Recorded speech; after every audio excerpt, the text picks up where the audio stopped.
Nakakita ka na ba ng ukit na isda sa isang malaking bato malapit sa ilog, sapa o dagat? Huwag mo itong babaliwalain ka-TH. Sa mundo ng treasure hunting dito sa Pilipinas, ang ukit na isda ay hindi isang simpleng sining o dekorasyon lamang ng mga katutubo o ng mga nakaraang henerasyon. Ito ay isang napakahalagang mapa na iniwan ng mga sundalong Hapon. Sa video na ito, pag-uusapan natin at mag-a-analyze tayo batay sa aking sariling pagbasa at mga karanasan kung ano nga ba ang misteryong nababalot sa likod ng mga markang ito at kung paano ito magiging susi sa pagtuklas ng nakatagong deposito o ang sikat na kayamanan ni Yamashita. Ano nga ba ang ibig sabihin ng markang isda? Bakit nga ba isda ang napiling simbolo ng mga sundalong Hapon nang ibaon nila ang kanilang mga deposito? Kung susuriin natin ng mabuti ang takbo ng kanilang pag-iisip noon, ang isda ay may direktang koneksyon sa tubig. Karaniwan kapag nakakita ka ng markang isda, malaki ang tsansa na ang tinutukoy na deposito ay matatagpuan sa ilalim mismo ng tubig, sa mga gilid ng pampang o kaya naman ay sa loob ng isang kuweba na pinapasukan ng tubig kapag high tide. Bukod sa koneksyon sa tubig, ang isda ay sumisimbolo rin sa paggalaw ng direksyon. Hindi basta-basta nag-uukit ng isda na walang patutunguhan.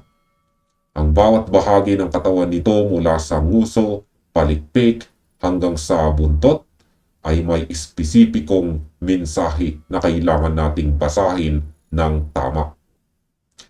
Bilang isang treasure hunter, ang unang dapat mong tingnan ay kung saan nakaturo ang direksyon ng isda, dahil ito ang magsasabi kung nasaan ang susunod na hakbang.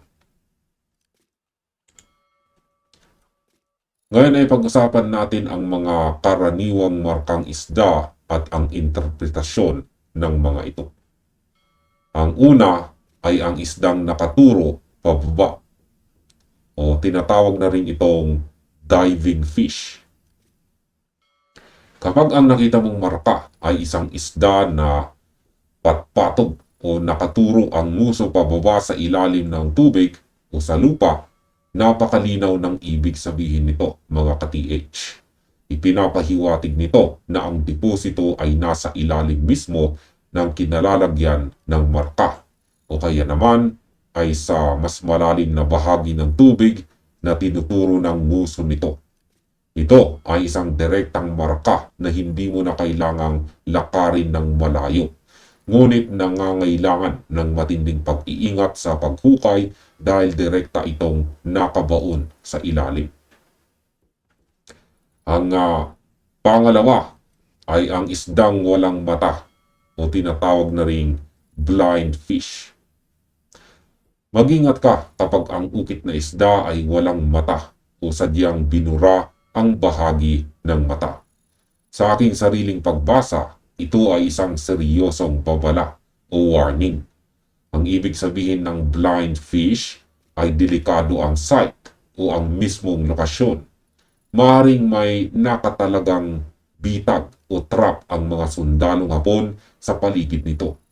Bukod dito, maaari ring ibig sabihin nito na ang tamang lagusan ay nakatago at kailangan mo munang maghanap ng iba pang suportang marka sa paligid para buksan ang totoong daan. Huwag basta-basta susugod kapag bulag ang isdang nakatatak sa bato. Ang pangatlo ay dalawang isda na magkasalunga o opposite direction. May mga pagkakataon naman na makakakita ka ng dalawang isda na magtatabi, ngunit magkasalungat ang direksyon ng kanilang itinuturo. Nagpapahiwatig ito ng tinatawag nating junction o paghihiwalay ng landas. Ibig sabihin may 200 kung saan ibig sabihin ay may 200 kang pwedeng tahakin. Ngunit isa lang dito ang tama. Kaya dito na papasok ang pagsusuri kung alin ang male at female fish batay sa hubog ng ukit. Kadalasan ang isa ay magdadala sa iyo sa bitag at ang isa naman ay sa tunay na kayamanan ni Yamashita. Ang pang-apat ay ang isda na may kasamang bilog o itlog.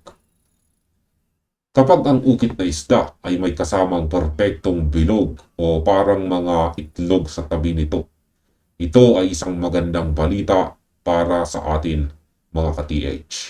Ang bilog na interpretasyon ng marami ay sumisimbolo sa gold o ang mismong deposito.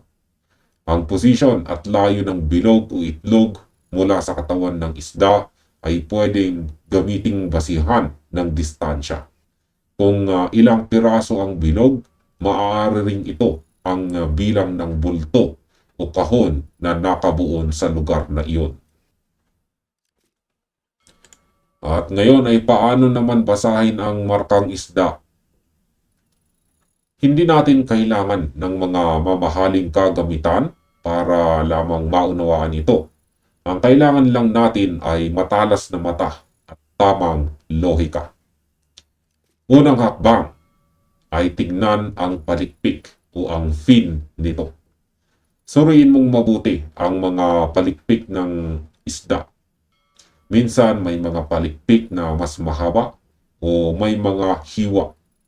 Ang bilang ng mga hiwa o ang kabuuang bilang ng palikpik ay maaring katumbas ng bilang ng talampakan, metro o hakbang na dapat mong lakarin patungo sa susunod na lokasyon.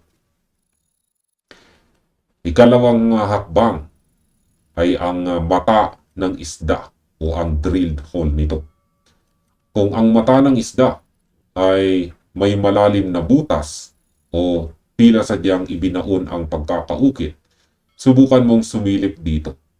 Gamitin mo ito na parang silipang panturong direksyon.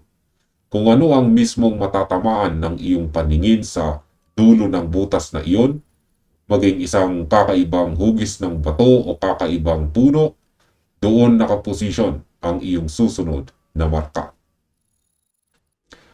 At ang pangatlo ay i-analyze ang paligid. Huwag mo lang titignan ang bato kung saan nakaukit ang isda. Tumingin ka sa paligid. Suriin mo ang agos ng tubig, ng ilog, ang direksyon ng hangin at ang hugis ng mga malalaking puno sa paligid. Ang mga natural na elemento na ito ay madalas na ginagamit ng mga sundalong Hapon para itago ang deposito. At bilang huling paalala para sa lahat ng ating mga ka-TH, tandaan natin na ang kalikasan ay mapaglaro. Maraming mga bato sa ilog at dagat ang nagkakaroon ng natural na formations dahil sa agos ng tubig na nagmumukhang hugis isda, pero ang totoo ay hindi naman talaga gawa ng tao.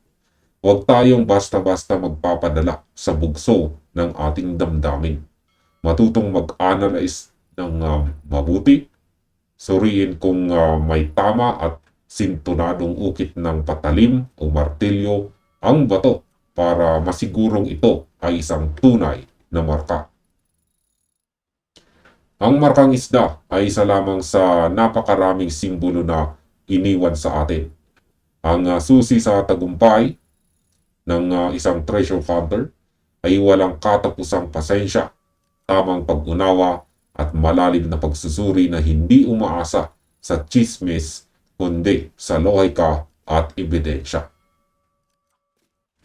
May nakita na bang katulad ng markang isda na tinalakay natin sa inyong lugar o sa mga pinuntahan mong ilog?